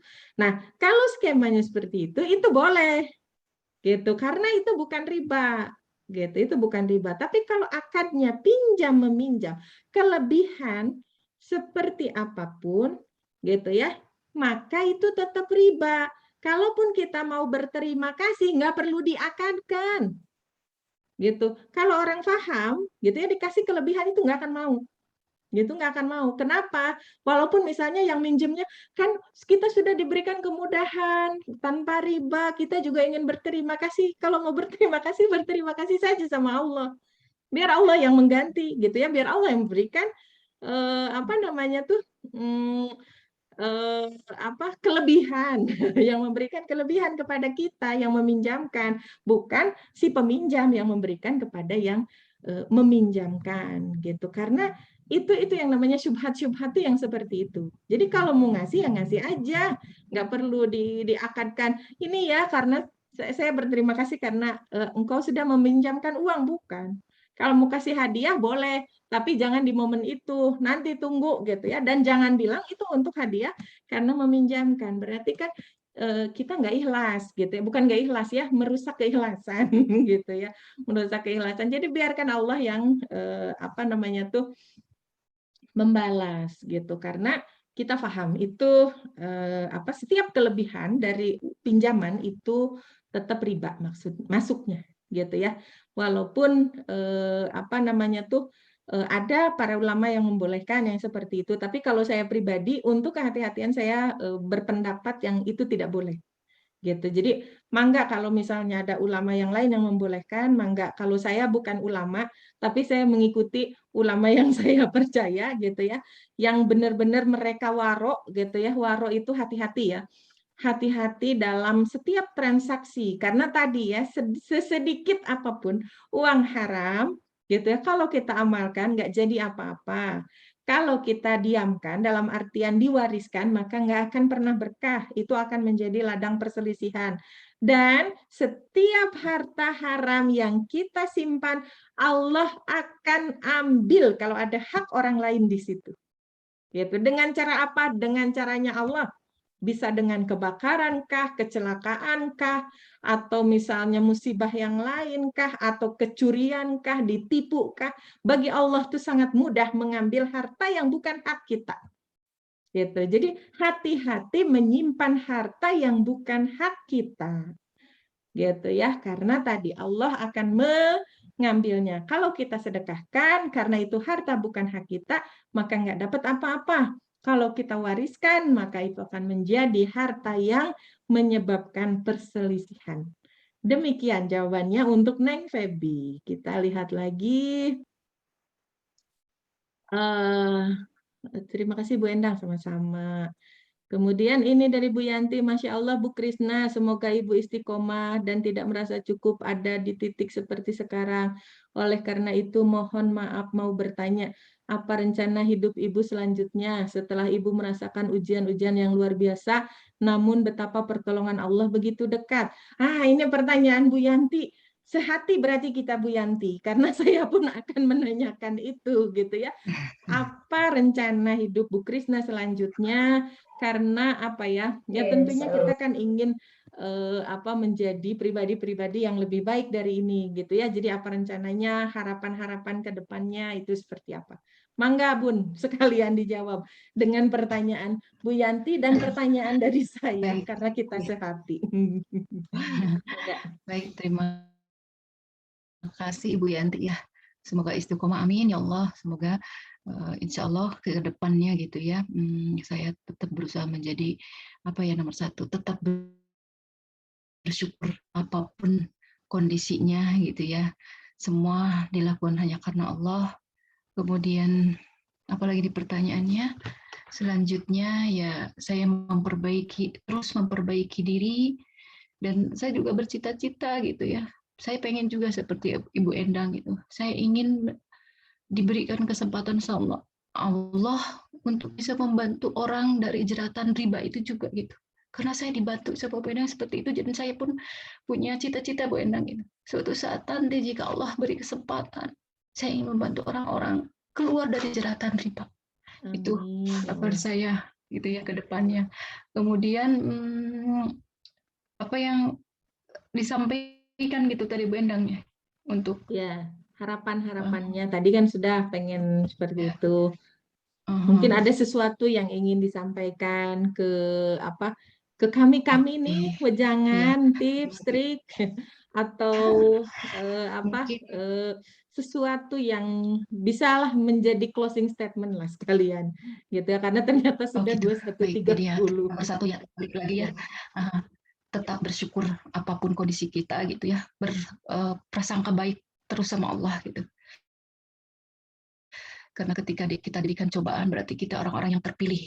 Itu mungkin kemudian ya, saya selalu ditanamkan ada 3 hal gitu di dalam diri saya, yaitu satu tentang gitu ya, kedua tentang kematian, dan ketiga tentang akhirat. Kalau tentang dunia ada di tangan kita, maksudnya lakukan kerja kita maksimal agar kita bisa menggenggam dunia, bisa punya banyak berkah, bisa berbagi gitu ya, dan menjadi bekal untuk akhirat kita nanti. Kemudian untuk kematian ada di mata kita, itu artinya kita harus selalu siap kapan saja kita akan wafat, karena kita tidak tahu gitu ya kapan kita meninggal. Dan yang terakhir mungkin akhirat selalu ada di hati itu. Semua apa yang kita lakukan tentunya pasti akan minta pertanggungjawaban sama Allah di yaumil akhir itu. Itu aja mungkin Bu Endang. Ya, Masya Allah. Ini pesan yang majel banget ya. Dunia ada di tangan, kemudian kematian ada di mata, dan akhirat ada di hati kita. Aduh, Masya Allah. Ini sesi yang luar biasa ya. Kita dari jam 8 ya kita mulai sampai sekarang ini Masya Allah banyak ilmu kehidupan yang kita dapatkan. Terkait dengan harapan Bu Krisna tadi, gitu ya, beliau ingin menjadi orang yang kalau Allah mampukan, beliau ingin membantu juga teman-teman yang akhirnya keluar dari jerat riba.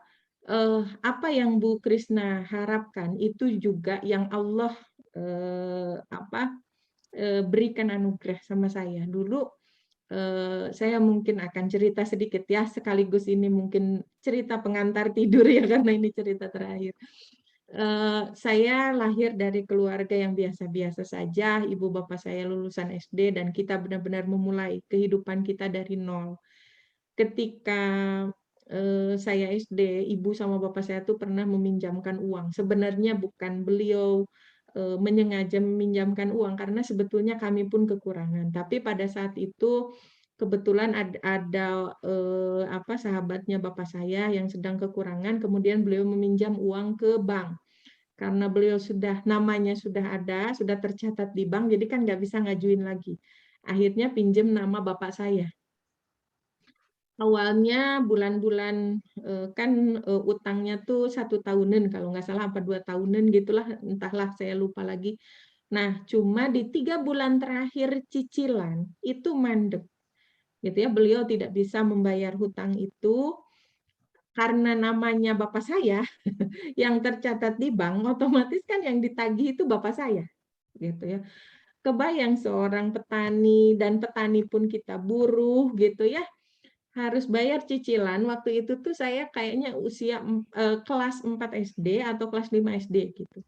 Bahkan tabungan saya yang kan kita tuh dulu suka ada koropak ya, maksudnya tabungan yang dari kayu itu loh, gitu ya, yang suka dikunci pakai gembok gitu ya, yang setiap bulan tuh diambil uangnya tabungin ke bank kalau dulu gitu ya. Nah, Sampai uang tabungan saya waktu itu saya punya 61.000 gitu ya hasil nabung. Karena susah gitu ya mau nabung banyak-banyak, orang kita juga susah gitu ya, tapi dapat uang tabungan 61.000 itu membahagiakan pada saat itu bagi saya. Tapi karena bapak saya akhirnya harus bayar cicilan dan cicilannya itu 50.000 per bulan. Gitu ya, 50.000 per bulan, akhirnya bapak saya banting tulang untuk bayarin utang itu gitu ya, untuk bayarin utang itu termasuk pinjam tabungan saya gitu ya, termasuk pinjam tabungan saya. eh, Akhirnya hutang itu lunas, dan dari situ bapak saya bilang ke saya, jangan pernah pinjam uang dari bank gitu karena benar-benar menjerat. Nah, kemudian kehidupan kami begitu ya prihatin gitu ya. Ada saat-saat tertentu yang kami itu benar-benar nggak punya uang sama sekali gitu ya. Termasuk ketika saya mau ke Belanda waktu itu, karena visa kita tuh harus 9.000 berapa ya? Lupa saya, 9.100 kalau nggak salah, cuma dari pemerintah itu hanya 8.040. Maka harus ada tambahan kan untuk visa, tapi pihak Polban waktu itu masih mengupayakan gitu ya. Nah, karena kami diminta untuk siap-siap takutnya negosiasi kami tidak berhasil, maksudnya pihak Polban tidak berhasil negosiasi ke kedutaan Belanda untuk visanya waktu itu. Jadi kami diminta persiapan sekitar 13 juta. Hah, 13 juta untuk kami, wah berat banget itu, 13 juta dari mana uangnya gitu ya. Dan ibu saya tuh ingat terus ke uang yang 150.000 dipinjemin dulu ketika saya SD, dan itu nggak dibayar sampai sekarang gitu ya, belum dibayar. Dan saya ingat si neneknya yang apa, sahabat bapak saya yang apa, meminjam uang itu selalu mengingatkan ke sobat bapak saya itu, bayar utangnya, kasihan gitu ya. Iyalah kami petani yang susah gitu ya, harus nyicilin utang orang gitu. Nah, tapi apa namanya tuh, di situ pun kami tidak dapat pinjaman, dan disitulah ibu saya sedih ya, sedih, mungkin dalam hatinya ada apa ya, sakit hati, entahlah, saya juga nggak tahu ibu saya berdoa apa atau apa gitu ya. Kadang-kadang kan sakit hatinya seseorang itu, apalagi pertama utang itu harus dibayar, yang kedua kalau orangnya sudah sampai sakit hati kayak gitu, itu udah tanda-tanda dari Allah gitu ya. Nah, saya selalu mengingatkan ke ibu saya, sama bapak saya, tagih, tagih, tagih. Kita nagih bukan untuk dibayar. Karena walaupun mereka nggak bayar, Allah pasti akan memberikan rezeki dari jalan yang lain. Tapi kita nagih untuk mengingatkan. Gitu ya, kita nagih untuk mengingatkan. Karena ini kewajiban seorang muslim yang meminjamkan hutang kepada saudaranya muslim yang lainnya, harus diingatkan. Barangkali mereka lupa atau barangkali mereka lalai. Gitu ya. Karena kelalaian dari membayar utang itu akan dimintai pertanggungjawaban oleh Allah. Gitu. Kalau misalnya mereka nggak bisa bayarnya karena memang ada kondisi yang tidak bisa membayar gitu, misalnya kesusahan atau apa yang mereka sudah berusaha keras tapi tetap nggak bisa bayar, maka bagi seorang muslim memutihkan hutang itu pahalanya luar biasa. Gitu. Jadi ada bagi para peminjam hutang, pertama peminjam hutang, peminjam gitu ya, maka satu, tepati akad. Yang kedua, kalau kita belum bisa melunasi sesuai akad, datang baik-baik bilang kita belum bisa melunasi sesuai akad, minta untuk direakad gitu. Jadi jangan putus ya, kalau orang-orang sekarang kadang-kadang gitu ya, nggak bisa bayar teh malu, tapi akhirnya nggak ngomong-ngomong, nggak pernah datengin gitu. Jadi yang ngutangin yang datengin terus gitu ya. Nah, jangan begitu. Itu bukan adab seorang muslim. Gitu ya, jangan sampai saudara muslim yang lain putus kepercayaan kepada kita gara-gara kita berhutang. Gitu. Kita putus silaturahmi gara-gara kita berhutang. Itu adab peminjam. Sekarang bagaimana adab yang meminjamkan? Pertama, berikan kelonggaran untuk membayar hutang. Gitu. Itu pahalanya besar sekali. Yang kedua, kalau memang mampu untuk memutihkan, putihkan hutang itu karena pahala di sisi Allah itu luar biasa, gitu ya. Nah, dulu ketika saya punya pengalaman seperti itu, terus kami juga sering ditolong oleh saudara-saudara yang memang kadang-kadang justru bukan saudara yang menolong gitu ya, orang lain yang justru saudaranya karena saudara seiman gitu ya, kami juga sering ditolong tanpa riba.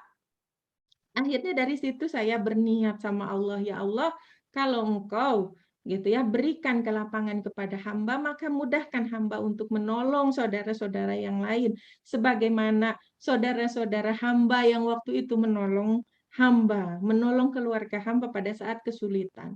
Ketika kita mengazamkan seperti itu, insya Allah Allah akan memberikan peluang itu, gitu ya. Dan itu yang saya benar-benar usahakan ya ketika dulu saya ke Belanda, saya masih punya utang waktu itu bekas saya kuliah ya, Bapak Ibu saya masih punya utang sekitar 3 jutaan lah kayaknya pas saya mau ke Belanda itu. Nah, saya benar-benar setiap kali saya berdoa sama Allah, ya Allah jangan matikan hamba dalam kondisi berhutang, karena hamba tidak mau menyusahkan ahli waris. Jangan matikan hamba dalam kondisi berhutang. Nah, kemudian gitu ya, saya berdoa sama Allah, lunaskan, mudahkanlah untuk melunasi hutang. Ketika saya di Belanda, kalau secara logika manusia nggak mungkin saya bisa nabung. Tapi bagi Allah tuh sangat mudah gitu ya. Saya akhirnya stasiun gitu ya, stasiun itu apa ya? Internship gitu ya, internship di sebuah perusahaan besar gitu ya. Dan gaji saya per bulan, gaji stasiun saya, gaji internship saya itu lebih besar daripada bukan gaji, bekal hidup dari pemerintah Indonesia.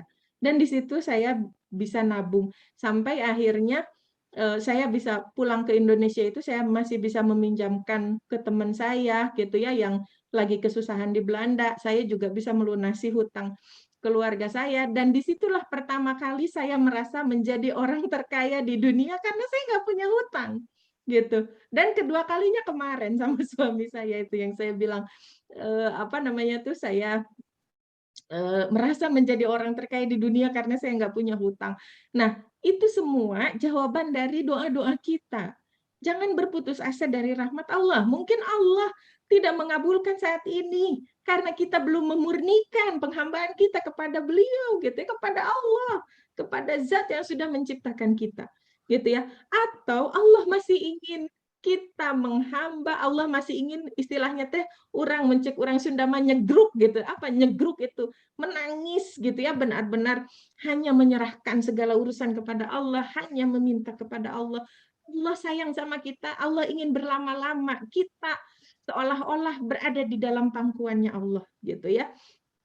Nah, mungkin Allah ingin kita bersabar sebentar lagi, Allah ingin kita berikhtiar sedikit lagi, Allah ingin kita menghamba terus gitu ya. Makanya Allah masih menahan pertolongan-pertolongan itu.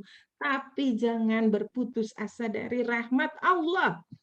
Ketika kita mengaku diri kita sebagai seorang muslim, jangan pernah kita berputus asa dari rahmat Allah. Gitu. Allah kepada siapapun, bahkan orang yang dosanya seluas samudra, gitu ya, menggunung seperti gunung tinggi. Kalau kita kembali kepada Allah, memurnikan taubatan kita, taubatan nasuha kita, maka Allah akan kembali merangkul kita. Jadi jangan pernah berputus asa dari rahmat Allah. Ya, itu saja cerita pengantar tidurnya. Mudah-mudahan apa yang sudah kita lalui sepanjang malam, bukan sepanjang malam ya, dari jam 8 sampai sekarang, mudah-mudahan bermanfaat dan menjadi pengingat buat kita, menjadi penguat buat kita, menjadi apa ya, jalan untuk semakin kita memurnikan kepada Allah, saksi hidup Bu Krisna sudah Allah berikan pertolongan itu, gitu ya.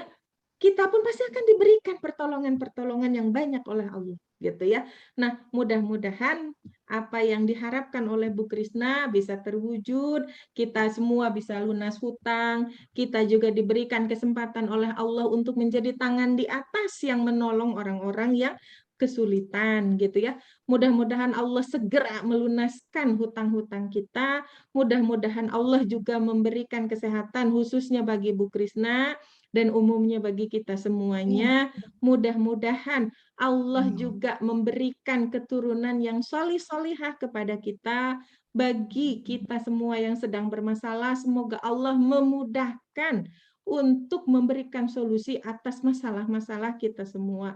Yang terakhir, sekali lagi, jangan pernah berputus asa dari rahmat Allah. Bagi Allah sangat mudah. Nggak ada logika-logika kayak kita, gitu ya. Logika-logika yang bermasalah, gitu ya. Logika-logika yang penuh kelemahan. Nggak ada. Bagi Allah itu sangat mudah. Menciptakan alam semesta yang begitu rumit, menciptakan alam semesta yang begitu luas, menciptakan alam semesta yang begitu kokoh. Allah sangat mudah, tinggal bilang kun fayakun. Apalagi hanya menolong kita. Kita dibandingkan alam semesta apa coba? Nggak ada bandingannya, gitu ya. Kalau diibaratkan debu, mungkin kita butiran-butiran debu dari padang pasir yang begitu luas, gitu ya, dibandingkan dengan alam semesta yang begitu rumit. Allah saja mudah menciptakan itu, apalagi Allah hanya memberikan pertolongan kepada kita. Jadi jangan pernah berputus asa dari rahmat Allah. Itu saja talkshow kita malam ini, mudah-mudahan bermanfaat untuk kita semuanya. Kita akhiri sama-sama dengan istighfar sebaik-baiknya, istighfar yang benar-benar keluar dari hati yang paling dalam, karena ini amalan yang paling Allah cintai, yaitu kita memohon ampun kepada Allah, karena sejatinya kita banyak kesalahan, kita banyak dosa. Kalau kita berkaca kepada kesalahan kita, berkaca kepada dosa kita, rasanya malu. Ketika Allah memberikan pertolongan kepada kita, rasanya tidak pantas kita ditolong oleh Allah. Tapi itulah Allah yang Maha Rahman, Maha Rahim, gitu ya, yang kasih sayangnya tidak terbatas, gitu ya, kepada seluruh umatnya. Orang kafir saja Allah berikan rezekinya, apalagi kepada kita seorang Muslim yang benar-benar berserah diri kepada Allah. Kita beristighfar 3 kali, kemudian kita ucapkan doa penutup majelis dan kita baca hamdalah sama-sama. Astagfirullahaladzim.